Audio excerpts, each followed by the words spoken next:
Hello YouTube, this is Telltale Computers, your host Charlie. Today's video is using the Corsair 240mm radiator setup. I think this is the I240 or I110. I can't remember exactly what it is. So, anywho,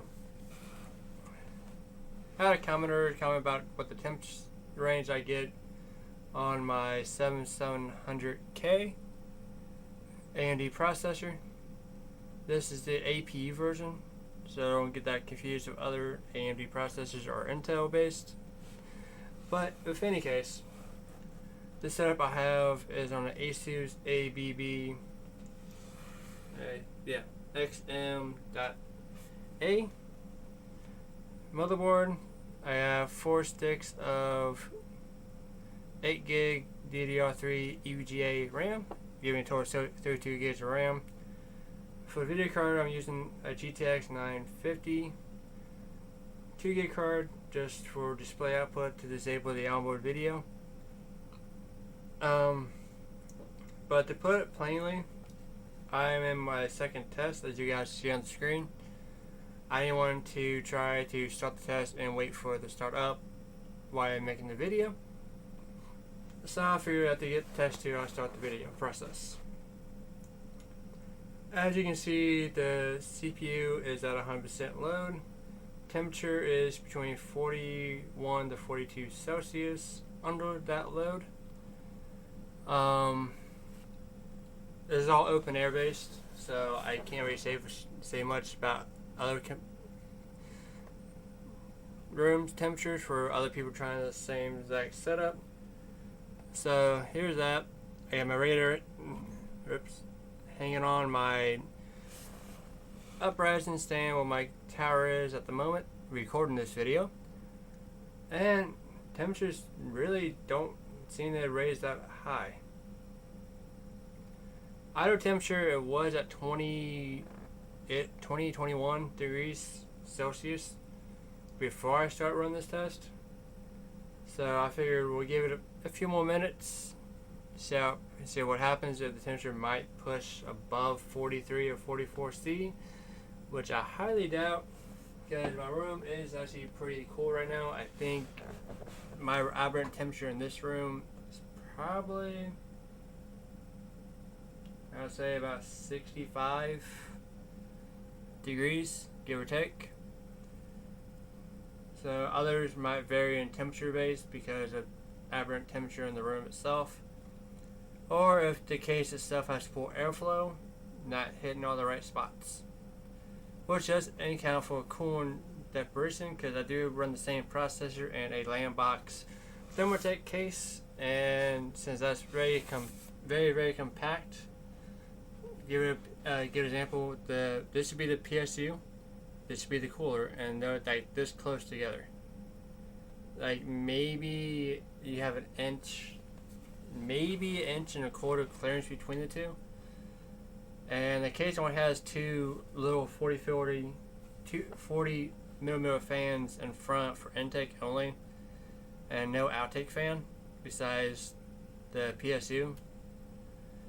And I guess if you use a blower video card, but I actually had an open air video card in there. So, technically speaking, it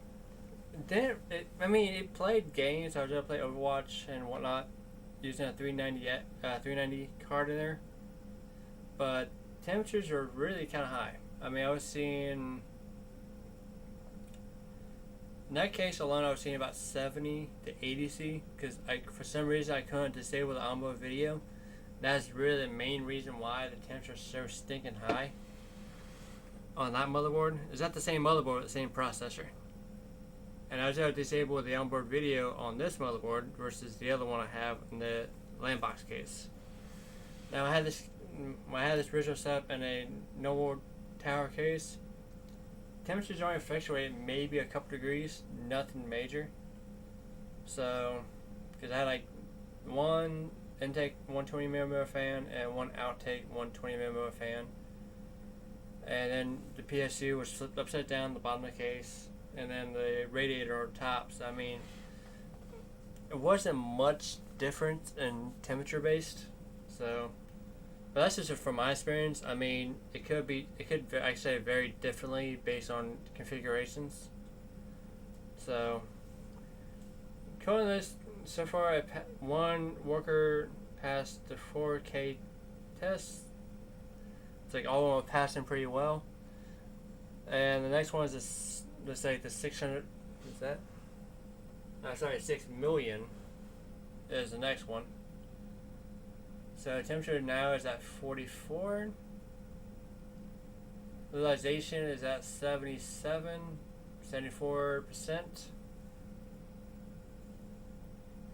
Now it's at the 98, 99 from Prime95. But I'm not really seeing much of a huge impact of cooling. I know the previous video I did was a 280 millimeter cooler version of this, which is the H100i Extreme Liquid Cooler, which I do have. I can show you that on camera. Right now. So, there's not really much of a difference between this one versus the 120 that I'm using at the moment. They're both excellent coolers, so I mean, it's not bad. I mean, you can get them on eBay for like half the price you cannot use versus new, and they still work just as good. So I think this one here, I think I paid 80 for the 80. I think shipping was like $10 for the 280 version, or the H115i, and I think this would be considered the H110 or 100. I think that's how they how the model number works on this one. Don't quote me on this because I might be off by a little bit, but in which case, I will leave the correct model number of this cooler down below in the not the comments, but the description. But that's really about it. I think I do believe the 240 version was like $65. I got that a year and a half ago, and I only use it doing test bench work, and that's about the only time I really use it. So, listen to get my AMD full bracket in the mail, then I'll use that on my new 3950X. Which actually, surprisingly, the Thermaltake 100UX actually kept it pretty cool. For a 16-core processor, using a little bit cooler.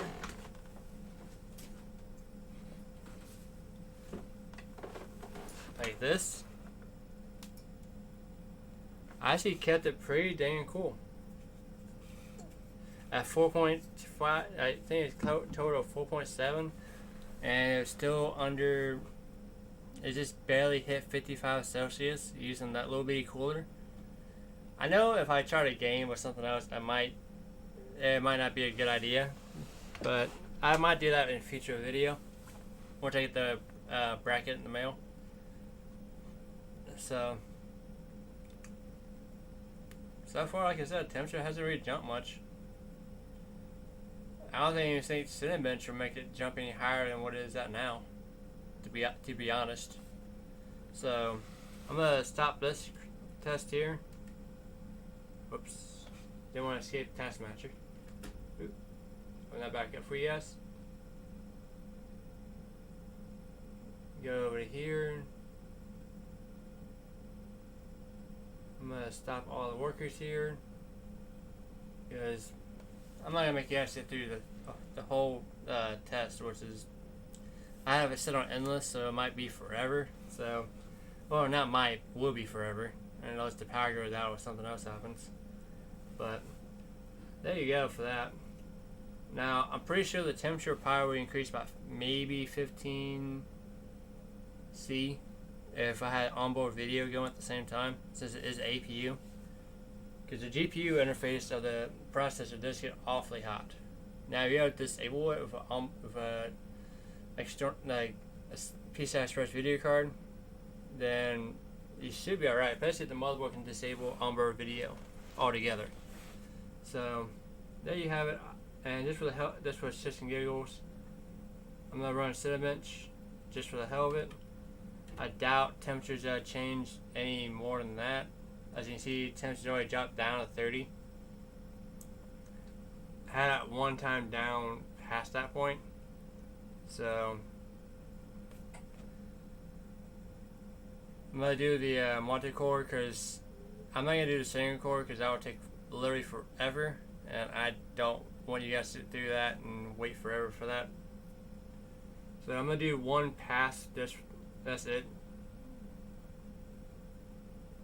And bring those things up for you guys.